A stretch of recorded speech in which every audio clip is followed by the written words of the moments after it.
यमुना आणि कावेरी नदीचं महात्म्य बघितलं. गंगा आणि भागीरथी याचं महत्व आपण पहिल्या एका अभंगामध्ये बघितलं. पण ते महात्म्य इतकं मोठं आहे की त्यातला जो राहिलेला भाग आहे तो आज थोडासा सांगणार. गंगेच्या काठी आपण जसे रस्त्याचे घाट बघतो तसे गंगेच्या काठी खूप घाट आहे आणि ते नावेमध्ये नौकेमध्ये बसून पाहायला लागतं. म्हणजे जर 335 घाट आहेत तर ते दाखवतात 50 पावलं. आणि त्यातला महत्वाचा एक घाट असा आहे की मनकर्णिका. पण हे नाव मला कसं पडलं तर शिवभक्तांमुळे शिवांना पार्वतीशी बोलायला वेळच मिळत नसतो. प्रत्येक स्त्रीची तक्रार असते की तुम्ही मला वेळच देत नाही. अहो देवता झाली म्हणून काय करत त्यांना पण हा प्रश्न असतोच. आणि शिवपार्वती असं दाखवते आहे की एकमेकांमध्ये संवाद आहे. आणि मग या पार्वतीने काय केलं की शिवांचा सहवास आपल्याला मिळाला त्या आपल्यासाठी त्यांनी काहीतरी करावं म्हणून आपल्या कानातला दूध हा तिने इथे घालवला. आणि तो शोधण्यासाठी म्हणून शंकर भगवान तिथे गेले. मणिकर्णिका म्हणजे कानातलं कर्ण खूप त्याचा अर्थ आहे. मग तो त्या घाटावरती पडला म्हणून त्या घाटाचं नाव मनकर्णिका झालं. आणि रघुवंशातला जो सत्यवादी हरिश्चंद्र राजा त्यांनी सुद्धा ह्याच घाटावरती डोंबाचं काम केलेलं आपल्याला कथा आहे. मग ह्या घाटाचं असं महत्व आहे की ह्या घाटावरती जर दहन संस्कार झाला तर प्रत्यक्ष शिवभगवान हे त्या व्यक्तीच्या कानामध्ये तारक मंत्र सांगतात आणि त्या प्राण्याला मुक्ती मिळते अशी आपली हिंदूंची श्रद्धा आहे. आणि म्हणून तिथे जर दहन संस्कार झाला तर मुक्ती मिळते म्हणून सगळेजण इथे येत असतात. मग आपण एरवी स्मशानात जात नाही म्हणजे अशुभ मानलं जातं. पण मनकर्णिका घाटावरती आपण दर्शनाला जातो आणि तिथे असं सांगितलं जातं की आज इतक्या वर्षापासून तिथे चिकाही जळतच राहिलेली कधीही दिसलेली नाही. इतकी तिथे दहन संस्कार होतात. असा हा मनकर्णिका घाट. असे अनेक घाट आहेत की तिथे प्रभू रामचंद्रांनी सुद्धा तप केलेला आहे. असा हा मनकर्णिका घाट हा गंगेचा विशेष घाट असं मानला जातो. तसं आपण बघितलं की गोदावरी ही सुद्धा गंगाच आहे. कारण ती शंकराच्या जटेतूनच त्र्यंबकेश्वरच्या इथे उत्पन्न झाली आहे. मग तिच्या काठी सुद्धा अनेक पवित्र अशी तीर्थक्षेत्र आहेत.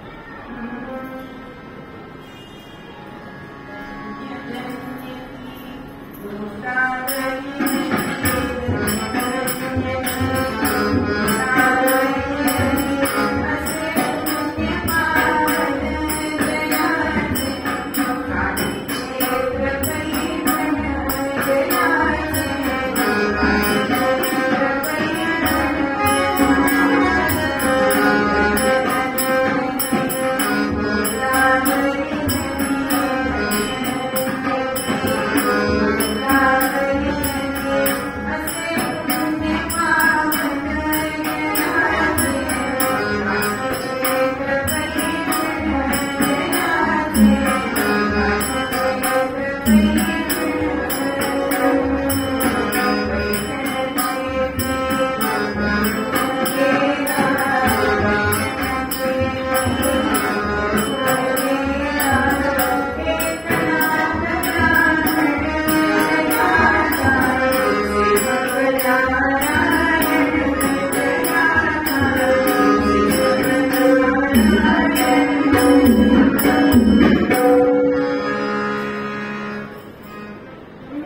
होते असं पैठण, आणि तिथे नाथ महाराजांचं वास्तव्य झालं. त्यांच्याबद्दल असं सांगितलं जातं की प्रत्यक्ष पांडुरंग स्वतःहून त्यांच्याकडे आला. म्हणजे श्रीखंडाच्या रूपात तर तो आलाच, पण एका व्यापाऱ्याने विठोबाचं मंदिर बांधायचं म्हणून मूर्ती तयार केली, आणि मूर्तीची स्थापना करायच्या आदल्या 3 दिवस त्या व्यापाऱ्याला स्वप्न पडलंय की तू मला इथे ठेवू नकोस, मला तू पैठणला घेऊन जा. तर 3 दिवस असं पांडुरंगाने दृष्टांत दिलाय, आणि हा व्यापारी तो पांडुरंग घेऊन नाथांकडे आहे, आणि नाथांना सांगितलं की पांडुरंगाने स्वतः मला तुमच्याकडे आणले असं सांगितलं. आता नाथांना अर्थातच आनंद झालेला. तो विजयी पांडुरंग म्हणून त्याचं स्थापना त्यांनी केली, आणि इतर सगळ्या पांडुरंगाच्या मूर्तीचे हात, दोन्ही हात कमरेवर असतात, पण या विजयी पांडुरंगाचा एक हात उजवा हात असा आहे. मग त्याला कारण काय घडलंय, तर ज्यावेळी नाथांना असं वाटलं की व्यापाराला जर त्यांनी दृष्टांत दिला तर माझ्याकडनं त्याला मला पण काहीतरी सूचना द्यायला पाहिजे, पण हे जर खरं असेल तर त्यांनी मी दिलेलं लोणी साखर खावं.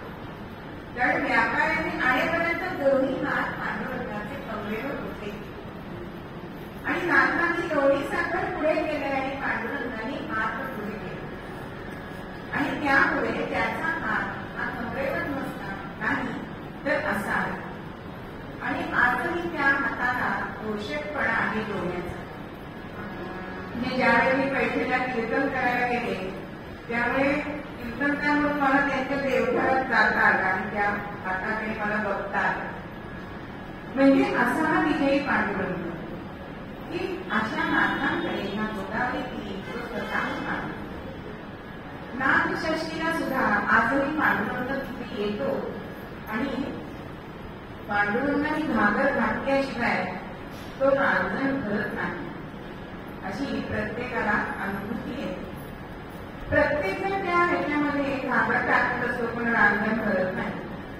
तर एका अशा अधिकाऱ्याला, पोलीस अधिकाऱ्याला असं वाटलं की नाही आज आपण बघायचं कुठल्या रूपामध्ये पांडुरंग येतो, आणि म्हणून तिथे तो बसला. पण म्हणून निघताना बायकोला काय सांगितलं, आज ती किती वेळ दिसलं लागला तरी मी पांडुरंगाला बघितल्याशिवाय येणार नाही, त्यामुळे मी आल्याशिवाय तू बाहेर जाऊ नकोस असं सांगितलंय.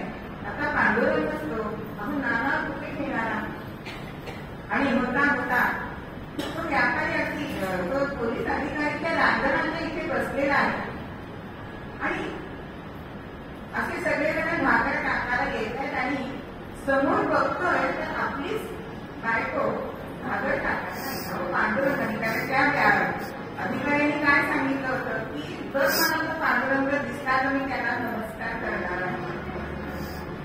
आता बायको दिसते, मनामध्ये राग आला की मी सांगून सुद्धा मी ऐकलं, मी घरातून बाहेर पडले झालं, आणि बघता बघता तो रांजण घडला. आता ह्या स्त्री तिथे टाकलाय, पण आपलीच बायको तिला काय नमस्कार करायचा असा विचार मला झाल्यावर सगळ्यांच्या देखील बायकोला नमस्कार करायचा शक्य का? म्हणजे कोणत्याही पुरुषाला वाटणार नाही असं, म्हणून घरी जाऊन नमस्कार करू असं ठरवलं. आणि घरी गेल्यानंतर बायको बरोबरच तो सांगता आता तू आलीच कशी, की म्हणजे मी नाही आले. म्हणजे आपण जर देवाची परीक्षा घ्यायला गेलो तर आजही त्याचा आपल्याला प्रत्यय येतो, हे या नाथषष्ठीच्या उद्घाटनावरून आपल्याला दिसतं. अजून ह्या गोदावरी काय झाल्याने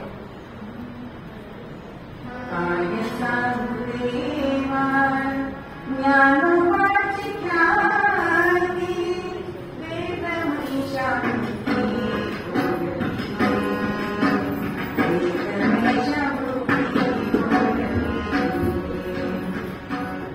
ज्या वेळेला पैठणला शुद्धीपत्र मिळण्यासाठी म्हणून आमचे ज्ञानेश्वरांनी मंडळीसाठी भावना आलेली असतात.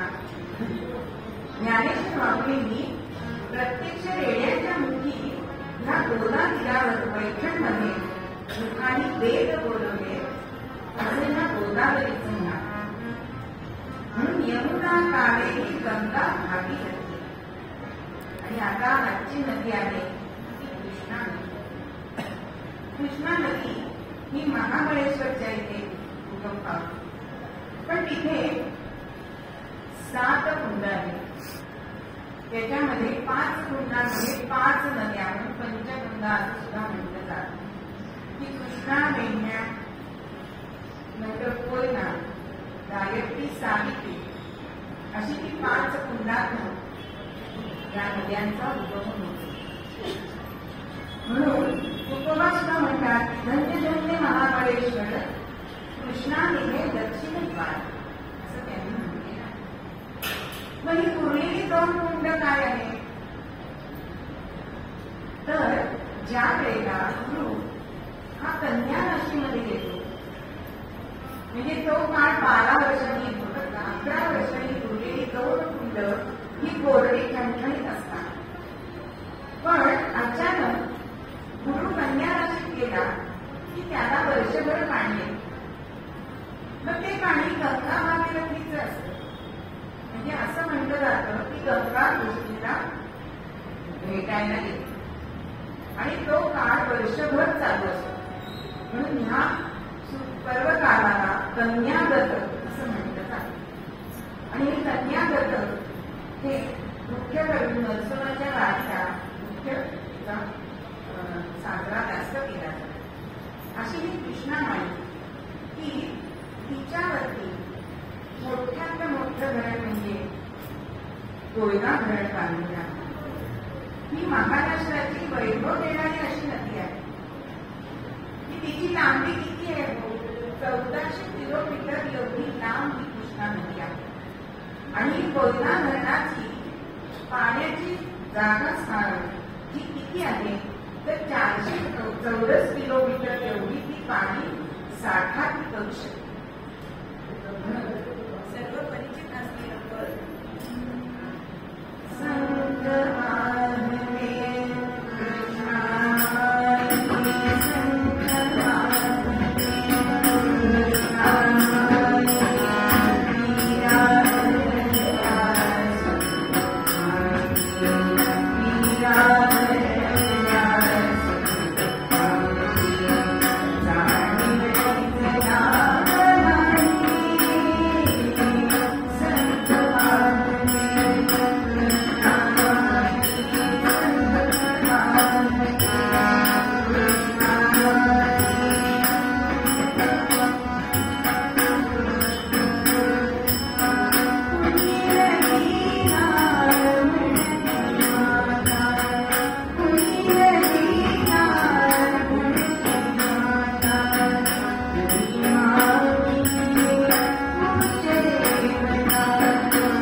ही या कथेमध्ये आपल्याला दिसते की आमच्या राजाला विजय मिळावा म्हणून नदीला नमस्कार करणे असे आपले भारतीय आणि खरोखरच राजांना विजय मिळाला आणि तेव्हापासून हा कृष्णामाईचा उत्सव हा 7 घाटांमध्ये आज साजरा चालू.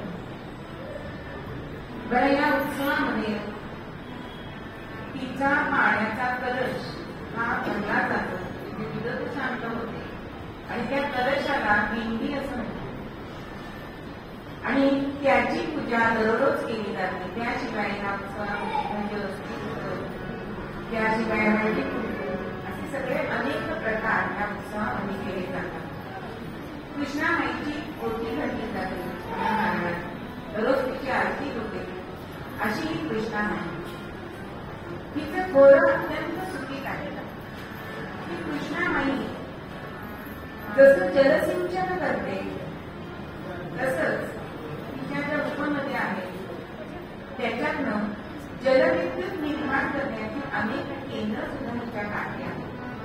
म्हणजे तिच्या जलविद्युत केंद्रातून जवळजवळ 3100 मेगावॅट विद्युत दररोज तयार होते.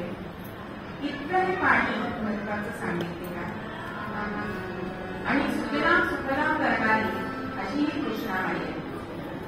वाईला तिथे एक ढोल्या गणपती म्हणून आहे.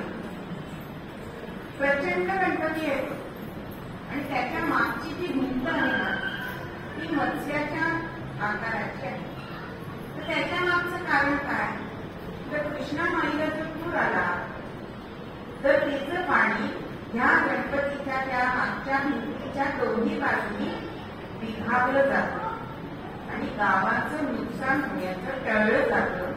म्हणजे गावाचा रक्षक असणारा असा हा ढोल्या गणपती आहे. त्याशिवाय कृष्णाकाठची वामगी आपल्याला माहिती बायकांचा जिव्हाळ्याचा विषय. अहो, आपण भारतीयांनीच का विचारतो की नसली तरी आता आहेत ना कृष्णाकाठची चांगली काढतात. तर अशी ही कृष्णामाई आणि ह्या कृष्णामाईच्या मध्ये अजून एक साधू संत ज्यांनी ती कर्मभूमी ठरवली म्हणून असं म्हणजे काय, जो गोदावरी जन्मला, जो गोदावरी जन्मला, तेथून कृष्णेसी आला, तेथे प्रताप प्रकटला, धन्य साधू.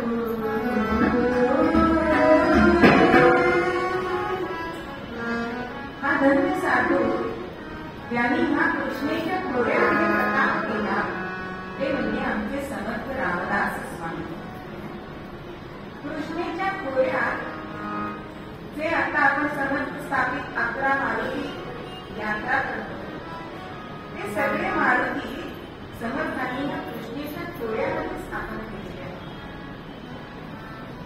आणि हे नुसती मारुती म्हणजे शक्तीची देवता नाही तर राजांना सूचना देण्यासाठी म्हणून राजकीय केंद्र सुद्धा दिली पण ती गुप्तपणे.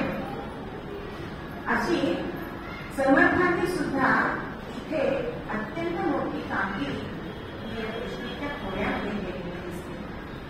म्हणूनच ह्या कृष्णेची आरती सुद्धा समर्थांची प्रचित आहे.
आणि चित्संगाकार म्हणजे तो आपल्या मनातला आत्मा आहे तो आपल्याला दाखवण्याचे सामर्थ्य त्या कृष्णामाईमध्ये आहे.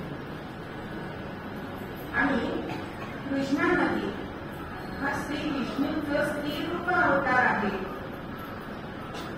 असं पद्मपुराणामध्ये लिहिलं आहे. म्हणून ती देवी पण आहे आणि नदी पण आहे. म्हणून स्त्री रूप धारण म्हणून तिचं पाणी अत्यंत निर्मळ असं आहे की जलवेशधारी साक्षात हरी म्हणून तिचं पाणी अत्यंत निर्मळ आहे.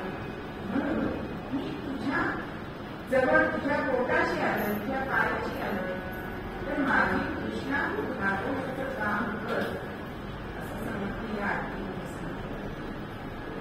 म्हणून अशा अनेक कथा ह्या कृष्णेशी निगडित आहेत. आज आपण बघितलं की माईचा जे कृष्णामाईचा उत्सव असतो त्याच्यामध्ये आपल्याला भक्ती दिसते, संस्कृती दिसते आणि पर्यावरण सुद्धा दिसते. ते आपण गेले 5-6 दिवस पर्यावरणावरती बोलतो. पण नुसता गंगा कृष्णामाईचा आज उत्सव करत नाही तर तिला शुद्ध करण्याचं काम सुद्धा हे एकोप्याने एकत्रितपणे संघटितपणे करण्याचं काम त्या कृष्णामाईच्या उत्सवाच्या आधी जात. फक्त वैयक्तिक लोक ते करतात असंही नाही. पंचक्रोशीतली सगळी माणसं येऊन तिथे हे काम केलं जातं. स्वतःचा जो काही भाग प्रत्येकाला द्यावा लागेल तेव्हा कृष्णामाईला अर्पण केला जातो. म्हणून ही भक्ती संस्कृती आणि पर्यावरण असा हा उत्सव ह्या विधांचं संगम या कृष्णामाईच्या उत्सवामध्ये आपल्याला दिसतो. मग अशी ही कृष्णामाई तिचं कराडा आम्ही देऊळ सुद्धा बघतो. अत्यंत सुंदर असं देऊळ आहे. आणि आमचं भाग्य असं की आम्ही जेव्हा कराडला गेलो होतो त्यावेळेला कन्याव्रत चालू होतं. तेव्हा मला पहिल्यांदा बाकीचे पर्वताला माहिती होते पण कन्याव्रत हे माहिती नव्हतं. पण ते कराडचे जे दोषी आहेत त्यांनी आम्हाला सांगितलं की नक्की तुम्ही याचं दर्शन घेऊ कारण हा योग 12 वर्षांनी. मग जसं आपण बघितलं की ह्या नद्यांमध्ये स्नान करावं, दान करावं, तसं पूजन सुद्धा करावं असं सांगितलं. मग कोणाकोणाचं पूजन करावं ह्या दशहरामध्ये? पूजन कोणाचं करावं तर ब्रह्मा विष्णू महेश नंतर गंगा माता भगीरथ ह्या सगळ्यांचं पूजन करावं. त्याचं विशेष फळ ह्या 10 दिवसात हे पूजन केल्यानंतर होतं.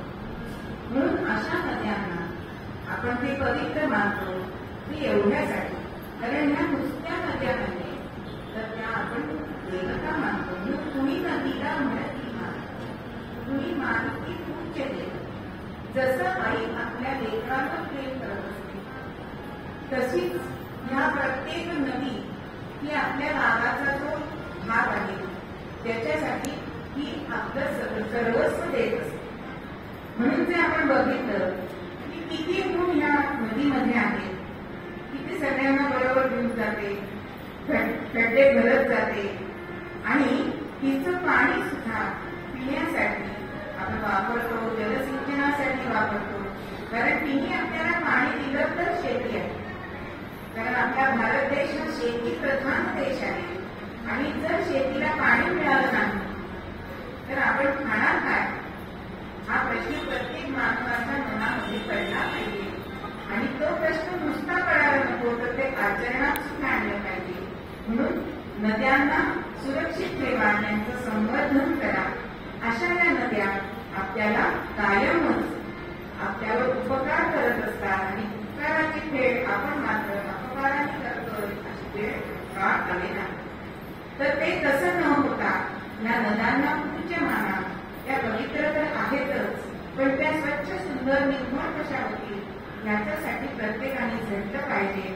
अशाच नद्यांची महती आजच्या मूळ तत्त्वामध्ये याला तुकोबा सांगतात.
Thank you.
त्यांची पत्नी म्हाळसा, मुलाचं नाव होतं दिगंबर. दिगंबर सुद्धा अत्यंत दिसायला रूपवान असा होता. त्या काळी सगळेजण नदीवर स्नान करायला जात असत. एक दिवस असेच वारीचे दिवस आलेले आहेत आणि पंचपंच पुष्करकाली सगळ्या स्त्रिया या नदी काठावर स्नानास गेले. आणि आमच्या माणसा कुठे आले? अहो, एखादं व्यक्तिमत्व असं असतं की गेलं की दरावच वाटतं. तसं आमच्या या माणसा कापूर आणि त्यातून धनिकाची पत्नी आणि सगळे जण त्या सगळ्या काठावरच्या काठावरच्या बायका होत्या. त्या अगदी निमानाने उभ्या राहिल्या आणि बाजूला उभ्या राहिल्या. त्यांना रस्ता पण 8-10 वर्षाची मुलगी मुखाने नामस्मरण करते, पांडुरंगाने वासुदेव वगैरे, पांडुरंगाने वासुदेव वगैरे, आणि आपल्या वडिलांचं धोतर तिथे पुसते. पण ती काही ती दखल घेतली या माणसाला, कारण त्या गावामध्ये ती नवीन एका वारकऱ्याची मुलगी, आणि माणसा काकूंचं लक्ष तिच्याकडे गेलं. उभी राहिली नाही, मला मान दिला नाही म्हणून कोणाचा रागच आलाय. कोण तू? आणि या मुलीने उत्तर दिलं, माझं नाव सटू. अत्यंत नम्रतेने ती बोलली, आणि माणसा काकूंना तिचं रूप इतकं आवडलं की मी माझ्या दिद्याला अगदी अनुरूप अशी आहे. म्हणून त्यांनी चौकशी केली की तुझ्या बरोबर अजून कोण कोण आहे. तेव्हा ती म्हणाली, माझे बाबा माझ्या बरोबर आहे, कारण माझं चक्र लहानपणीच हरपलेले होते. आता कुटुंबातले सगळे निर्णय हे माणसा काकू घ्यायच्या होता, आणि माणसा काकूंनी आपलं स्नान झालंय आणि त्या मुलीला बरोबर घेतले आणि तुझ्या वडिलांकडे मला घेऊन चल असं सांगितलं. माणसा काकू अत्यंत खाष्ट होते, म्हणजे इतकं त्यांचं वागणं खाष्टाचं होतं की हल्लीच्या सासू जात करत असेल तर त्यांना माणसा म्हणतात. ते विशेषण झालं, इतक्या त्या खाष्ट होते.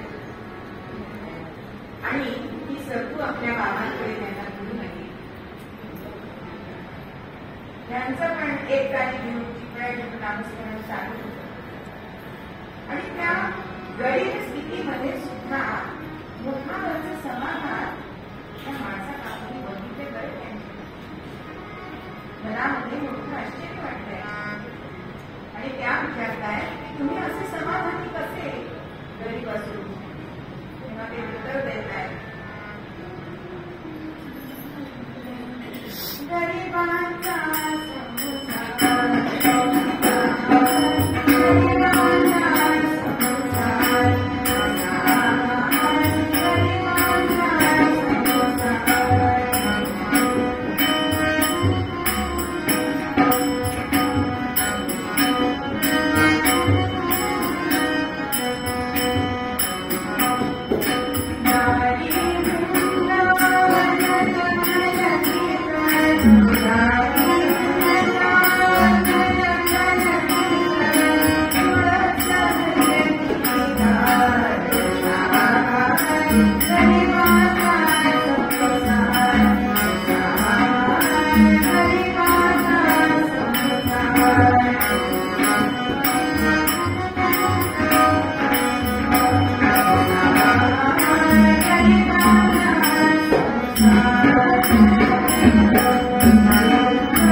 चित्तामध्ये समाधान आणलं.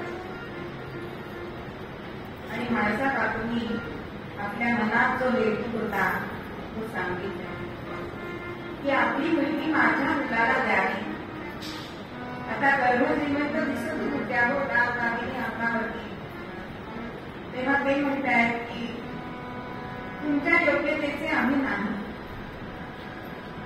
पण म्हाळसा काकू म्हणतात आम्हाला फक्त नारळ आणि मुलगी द्या. म्हणजे असं म्हणतात आणि मग मागतात. पण म्हाळसा काकूने अजून काही मागितलं नाही. आणि झालं घरी येऊन सांगितलंय पतीला की मी दिव्याचं लग्न ठरवून आलेली आहे. विचारलं सुद्धा नाहीये. होता होता लग्न झालंय. 8 दिवस लग्न सोहळा झाला. का श्रीमंताकडचं लग्न. आणि जोडी अत्यंत लक्ष्मीनारायणासारखी दिसत होती. आधीच सुंदर असलेली दिसत होती. अहो दागिन्यांनी तिच्या सौंदर्यामध्ये अजूनच भर पडली. एक वेगळंच तेज तिला आलंय. गावकरी सगळेजण 8 दिवस लग्न सोहळ्यामध्ये भोजन करतात. आणि असं लग्न झाल्यानंतर माप ओलांडून ही सखू घरी आली. पण जेव्हा मुलीची पाठवणी करतात तेव्हा जसं आई आपल्या मुलीला उपदेश करते तसं तिच्या वडिलांनी तिला उपदेश केला. अहो तिला द्यायला काही नव्हतं पण विचार करून आपण देऊ शकतो की नाही. तसं विचार करून हा तिच्या वडिलांनी दिलाय.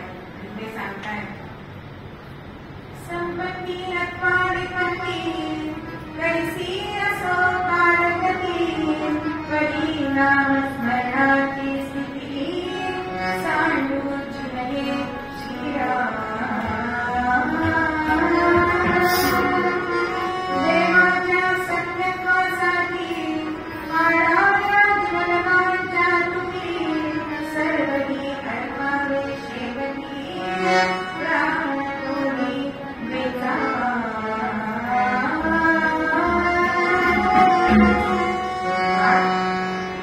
एवढा उपदेश लक्षात ठेवलं. आणि हे पुढे वाडीला निघून गेले. सखू माप लागून घरी आले. आता शेजारी पाजारीने असं वाटत होतं की हा माझा कापूर सुनेची अजिबात पटणार नाही. पण घडलं वेगळंच. त्यांच्या आज्ञेमध्ये राहण्याची त्या म्हटल्याबरोबर सगळं करत होती. पत्नीची सेवा सासू सासऱ्यांची सेवा असं ही सगळे सखू करते. आनंदाने करते. आणि मुखाने नामस्मरण चालू आहे. श्रीकृष्ण गोविंद हरे मुरारे हे नाथ नारायण वासुदेव. नामस्मरण करता करता सगळी घरातली कामं करते. पण शेजारींना हे दाखवत होतं. एक दिवस एक शेजारी नाही तिकडच्या गप्पा काढून मूळ मुद्द्याला हातात घातल्या. पण म्हाळसा काकू मात्र ते थांबतच ते आपल्या सुनेचं कौतुक करतात. आणि हे काही त्या शेजारीला आवडलं नाही.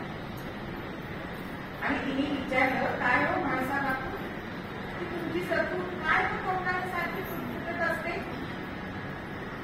अहो ती नामस्मरण करते.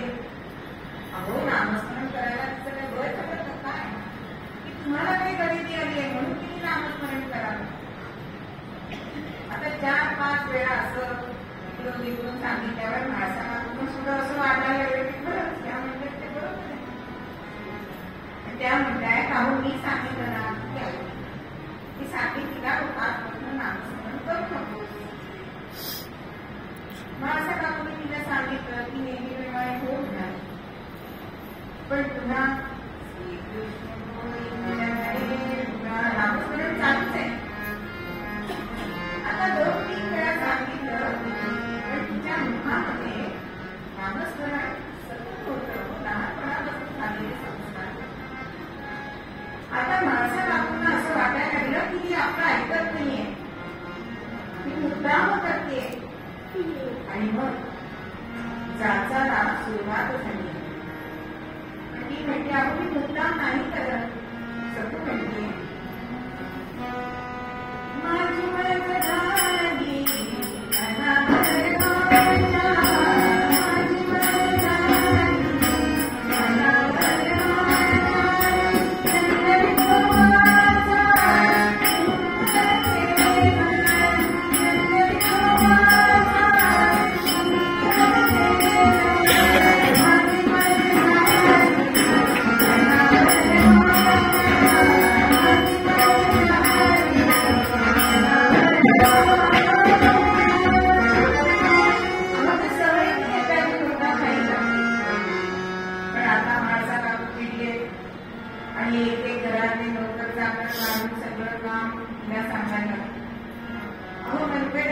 मागल्या कोपरापर्यंत जायला नाही.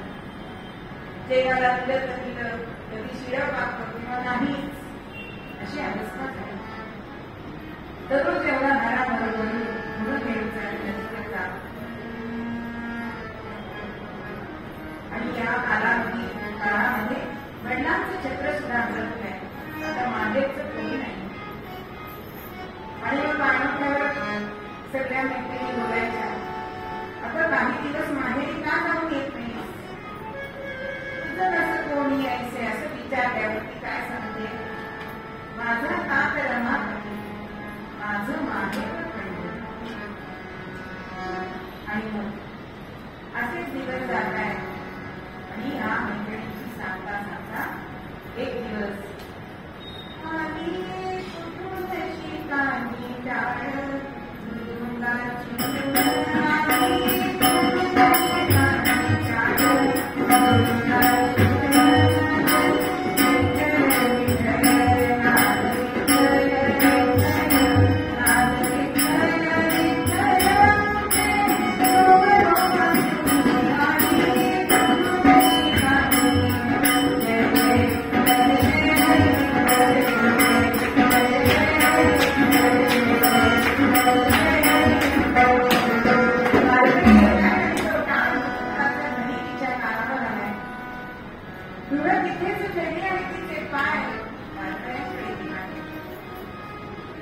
आपल्या वडिलांचे स्नेही तिला भेटले. काकाच्या पाया पडले. काका म्हणतायत, बाळ बरं तिकडला किती अशक्त झालीस, पण तुझा अभंग किती दिवसात ऐकला नाही. एक पद म्हणतेस का. आता इकडे या सगळ्या मैत्रिणी, तिचं ते धुणं होतं, ते घरी आलं, त्या माणसात आपण पुढे आपटलं, त्या म्हणजे चौक नाही. ती किती वाटकऱ्यांबरोबर पडू, म्हणजे पराचा कावळा करायची माणसांची सवय असते. म्हणून डोळ्यात आणि कानात 4 फुटाचं अंतर आहे ते आपण बघितलं पाहिजे. आता असं म्हटल्याबरोबर माणसात आपण अजूनच रागवले आणि दिक्या तुझी बायको हात धरून पळाली वाटकऱ्याचा, चंडासारखं घरात काय बसतोस. आता हा पुतळ होता सांगता मिळाला. आईने सांगितल्याबरोबर निघाला आणि वारकऱ्यांच्या इथल्या आणि सखूला देशाकर्षण करून सन्नास आवडीचे केस त्या ठिकाणी धरले आणि केसाने ओळख तिला घरी आले. ती मनाली चांगली होती माणसं. ती म्हणते, अगं दुष्टे संसाराचा ते नाम घेऊन स्वतःचा संसार का उडवली. तिला समजून सांगताय आणि घरात आणले की एका बळदामध्ये तिला की आता एकादशी घडीपर्यंत तिला सोडायचंच नाही. बळद म्हणजे कोठार असत आणि तिथे एका खांबाला तिला करकचून बांधून त्या बळदाला एक झरोका होता. कुठलीही परिस्थिती आली तरी वडिलांनी सांगितलेला उपदेश सखू विसरली नाही. मुखाने नामस्मरण करते, चराटे बुडाली मासात, चराटे बुडाली मासात, अन्नाने प्राण तळमळत, म्हणे पांडुरंगा माझा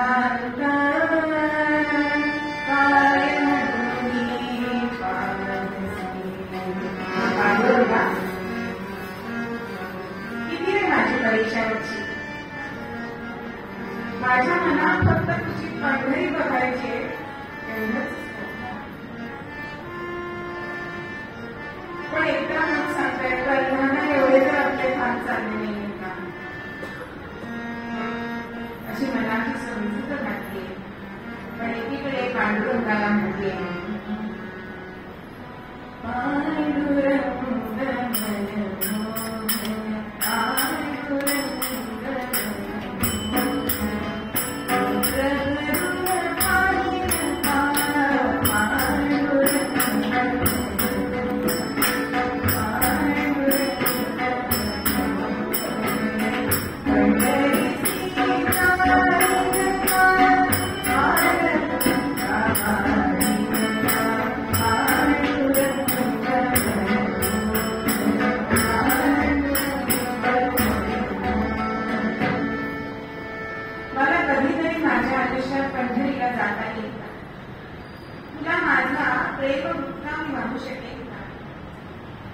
त्यामध्ये पांडुरंग तिथे तिच्या मावशीचं रूप घेऊन आणि तो म्हणतोय सखू तू मला ओळखणार नाहीस कारण तू लहान असताना मी तुला भेटले तुला पंढरीला जायचंय ना जा पण इथे सासऱ्याला कोण समजावेल त्याची तू काळजी करू नकोस आणि हे बांधून ठेवलंय मला ते अहो जो भगवंत सोडतो जराला सोडला शकता तिला आणि पांडुरंगाने तिला मोकळं केलंय जायला सांगितलंय अत्यंत आनंदात बाहेर पडले आणि स्वतःला पांडुरंगाने बांधून घेतलाय सखूच्या देशात इकडे ही सखू पंढरीला आली आणि भूमी अंकितारा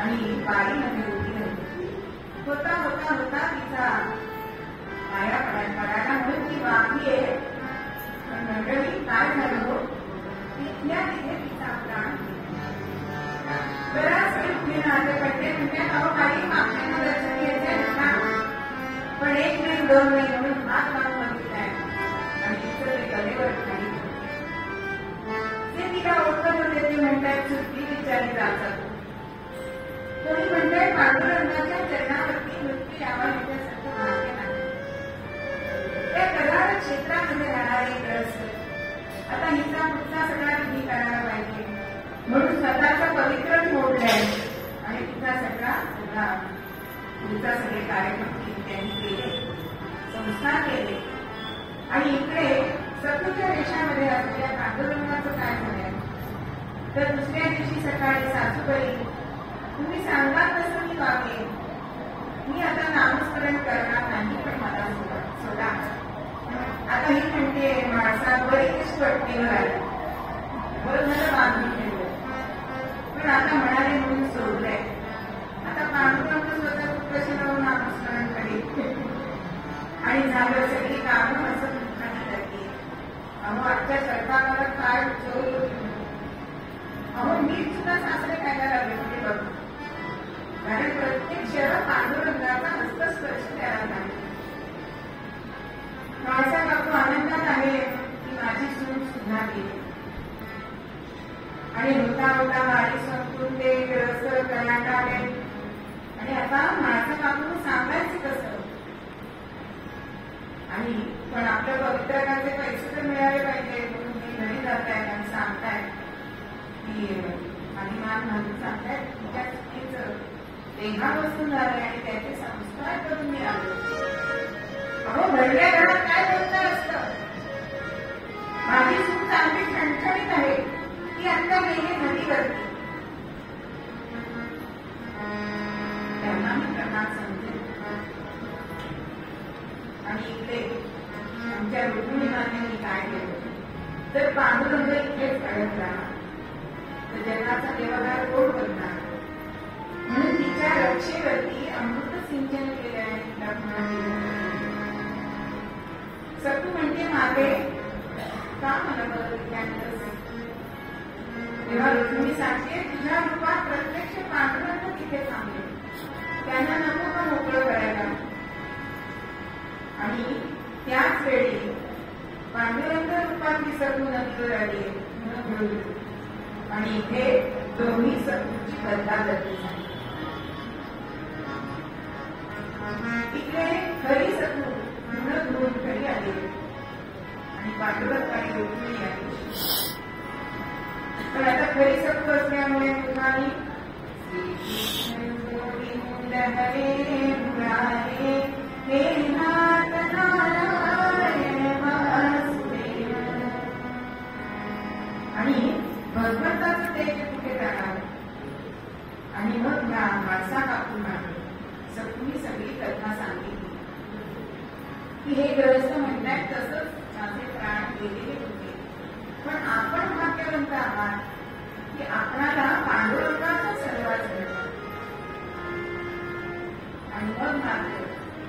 माणसा काकूंना आपल्या सुनेची माहिती कळली आणि प्रत्यक्ष पांडुरंगाचं दर्शन पुन्हा एकदा आम्हाला व्हावं, ते तूच करू शकतेस आणि पुन्हा सगळ्या घरच्यांना पांडुरंगाचं दर्शन स्वतःच्या निमित्ताने झालं. सगळी सुद्धा पांडुरंगाचं दर्शन घेतलंय आणि संसारामध्ये राहून सुद्धा भगवंत आपण आपला करू शकतो हे आपल्याला सखूच्या चरित्रामधून शिकायला मिळते. नुसतं नामस्मरण केलं तरी सुद्धा भगवंत आपला होतो. सामान्य माणसाला हे सहज शक्य. आज कराडमध्ये मोठं सत्य मंदिर आहे. कधी कराडला वेगात तर नक्की जाऊ नये. म्हणून कराड नदी, कराडमध्ये कृष्णा नदीच्या काठी ही संत होऊन गेली. जिथे नदी असते तिथे संत असतात. कारण देव साधू संत यांना तुझा सहवास आवडतो असं सांगितलेलं आहे. म्हणून नद्यांचा सहवास देव साधू संत मुनी यांना आवडतो आणि अशाच नद्यांची माहिती मूळ पद्यामध्ये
राम